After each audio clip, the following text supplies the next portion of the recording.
Bonjour à tous, donc Julien Ruel. Moi, je suis ingénieur de recherche au sein de l'équipe Silvatech.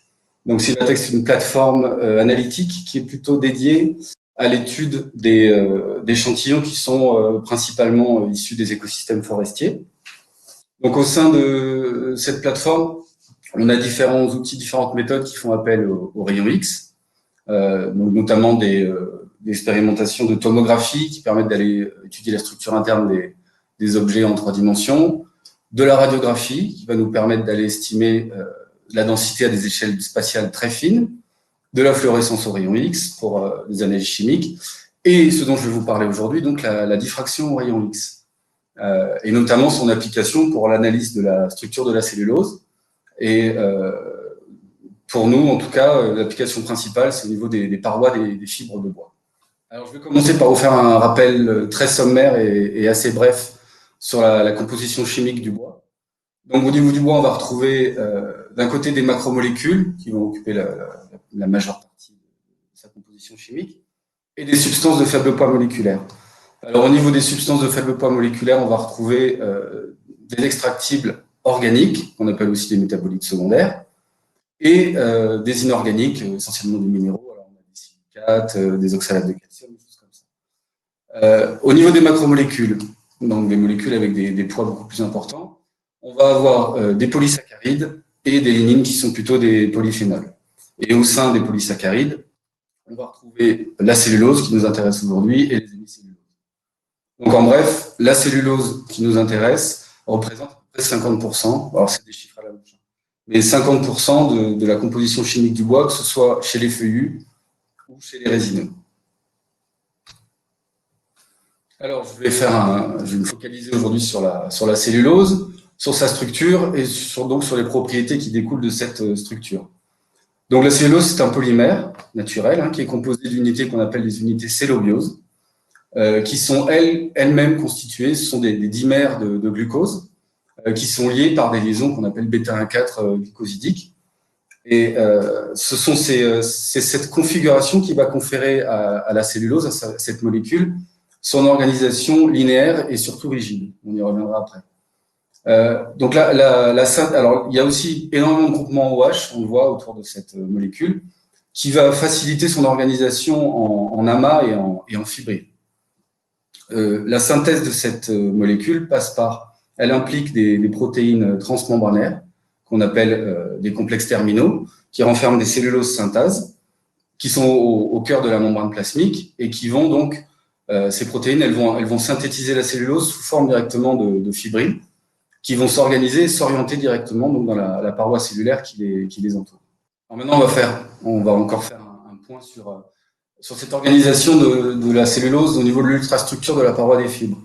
Donc, quand on regarde un peu plus près la matière ligneuse, elle est constituée donc par ces microfibrilles de cellulose. Alors, il faut savoir que les liaisons qui sont au sein de la structure de la cellulose vont lui conférer des propriétés assez remarquables, notamment une très grande rigidité. Il faut savoir que la rigidité de la cellulose, elle est estimée à peu près à 130 gigapascales, qui est le module de l'acier.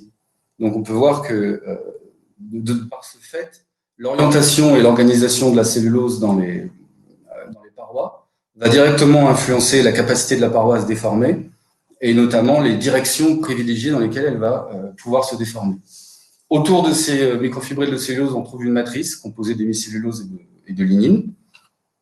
Et donc, quand on parle d'angle des microfibrilles, c'est l'orientation de cette cellulose par rapport à l'axe principal de la fibre. Et donc, on va retrouver ces microfibrilles enrobées pour former ce qu'on appelle des agrégats lignocellulosiques. On trouve ici une coupe transversale de fibres, donc vue de dessus. Et on peut voir tous ces petits points-là qui sont des amas qui regroupent donc plusieurs microfibrilles et une certaine quantité de matrices autour. Alors, on peut voir, quand on s'intéresse de plus près aux fibres pour les feuillus et aux trachéides chez les résineux, on peut voir que l'angle des microfibrilles de cellulose va évoluer selon la couche de la paroi à laquelle on va s'intéresser. On a d'abord la lamelle mitoyenne qui va assurer la liaison entre différents éléments cellulaires, puis la paroi primaire, ensuite la paroi secondaire qui va être subdivisée en 3 sous-couches, la S1, la S2, la S3.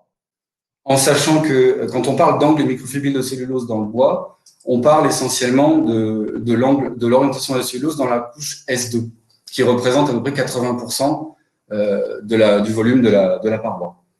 Alors, la structure de la cellulose n'est pas complètement élucidée de nos jours. Par contre, on a des modèles d'organisation qui nous montrent une structure qui est hautement cristalline. En tout cas, on a des régions hautement cristallines qui alternent avec des régions plus amorphes qui sont moins organisées. Et c'est ce caractère de cristallinité qui va permettre l'étude de la cellulose grâce à la diffraction des rayons X. Donc, j'illustre ici mon propos avec des schémas d'organisation atomique de la matière. Donc, on a de la matière qui peut être monocristalline, polycristalline, en A et en B. En C, ça va être le cas de la cellulose. On a des molécules semi-cristallines, avec des régions très organisées qui alternent avec des régions qui le sont moins, voire pas du tout. Et enfin, on a de la matière amorphe, qui, elle, est complètement désorganisée, en tout cas, n'a pas de motif répétitif dans sa structure. Alors, la diffraction par rayon X, elle va reposer sur la diffusion élastique de la matière cristalline. On a quand même une légère contribution de la matière amorphe. C'est comme ça, d'ailleurs, qu'on arrive à établir des taux de cristallinité. Donc, quand on bombarde un échantillon avec des rayons X, ces rayons vont être diffusés par les atomes de la cible. Donc, si les atomes sont très ordonnés, avec des motifs réguliers, on va avoir certaines déviations qu'on appelle interférences qui seront constructives et d'autres qui seront destructives en fonction de l'angle de déviation des rayons X.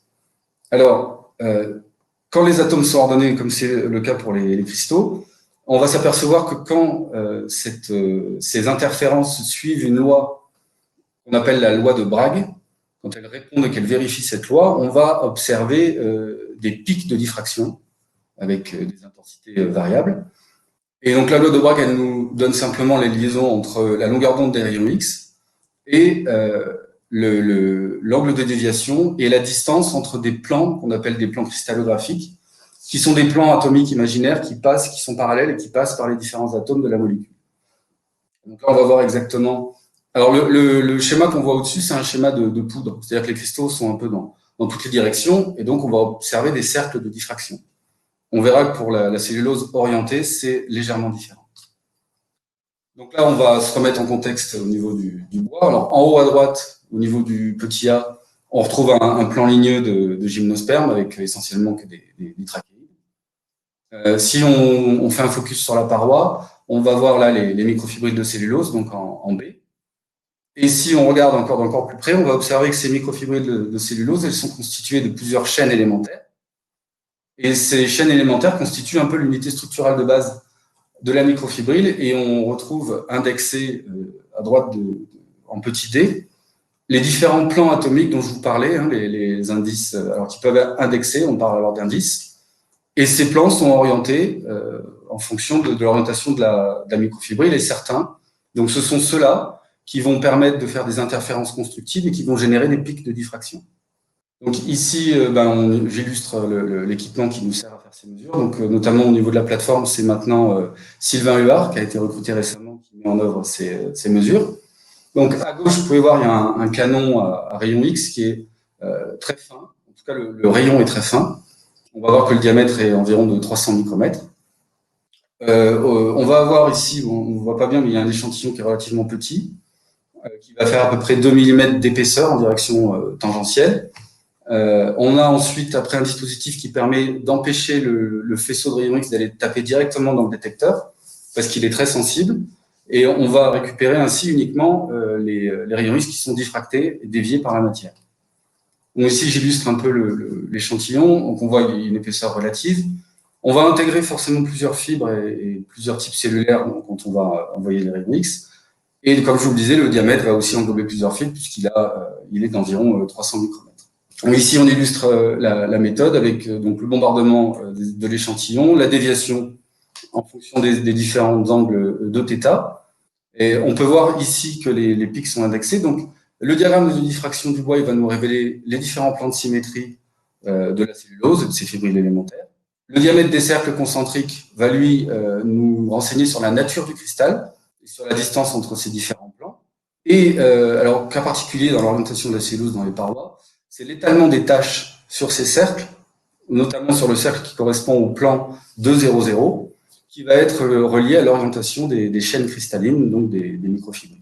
Donc pour relier les deux, pour relier cet étalement des tâches, leur localisation et l'angle des microfibrilles réelles dans la paroi, il y a un modèle empirique qui a été développé par Cave, qui permet donc de déterminer l'angle des microfibrilles à partir des pics.